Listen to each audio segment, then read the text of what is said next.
ఇది వచ్చేసి స్ట్రాబెర్రీ చెట్టు. స్ట్రాబెర్రీ ఇది ఇట్లా ఫ్లవర్స్ ఇట్లా వస్తాయి. ఈ ఫ్లవర్ మధ్యలోనే పిందె ఉంటుంది. తర్వాత ఒక 3-4 డేస్ తర్వాత ఇట్లా అవుతుంది పిందె. ఆ తర్వాత ఒక 15 డేస్ 20 డేస్ మధ్యలో ఇట్లా రెడ్గా మారిపోతాయి. ఇప్పుడు తెంపడానికి రెడీగా ఉంది కాయ.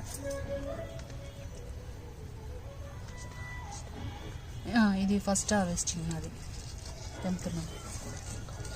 సర్ప్రైజింగ్గా ఉంది. ఇది సర్ప్రైజింగ్ అనిపిస్తుంది. హ్యాపీగా ఉంది. ఎంత బాగుంది చెప్పండి.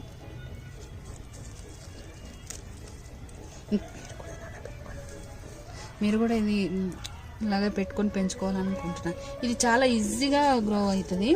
మనం ఇట్లా పెట్టగానే ఈజీగా ఎన్నుకున్నది ఫ్లవర్స్, కాయలు ఇవన్నీ కూడా ఫస్ట్ నా చేతిలో వచ్చినాయి. ఇవి